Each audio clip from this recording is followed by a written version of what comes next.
Ginekološki pregledi mogu da se obavljaju periodično, to su takozvani sistematski pregledi, kada pacijentki najčešće bez tegoba, odnosno najbolje je da na sistematski pregled dođu onda kada nemaju aktuelnih subjektivnih tegoba.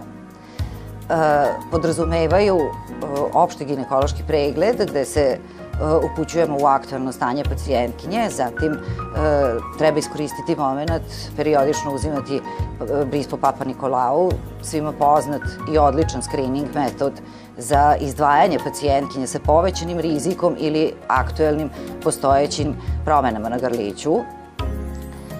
Podrazumeva bimanuelni ginekološki pregled, znači pregled praktično ispipavanjem organa male karlice i podrazumeva ultrazvučni ginekološki pregled koji se najčešće obavlja, odnosno kad god može, obavlja se vaginalnom sondom, s obzirom da se dobije mnogo pouzdanije informacije nego abdominalnom sondom.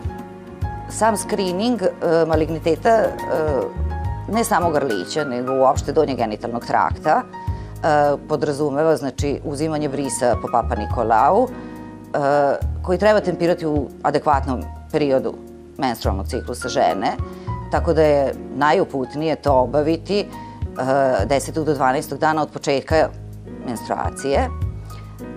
Uputno iz razloga da je tada praktično najčitkiji razmaz, najlakše ga je pregledati i samim tim se značajno smanjuje mogućnost pogrešnog nalaza, odnosno lažno negativnog nalaza.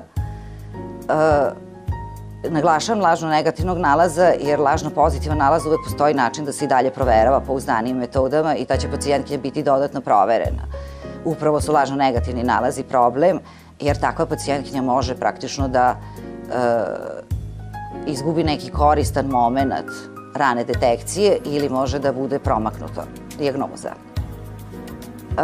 Prilikom uzimanja Papa Nikolau brisa podrazumeva, znači, ginekološki položaj žene, plasiranje spekuluma uz jasnu vizualizaciju grlića i uzimanje dve vrste brisa, odnosno obavezno se uzima bris sa same površine grlića i obavezno iz kanala grlića. Opšte preporuke su da se uzima iz kanala grlića sa endocervikalnom četkicom, takozvanom, kojom se praktično vrlo diskretno zagrebe epitel kanala.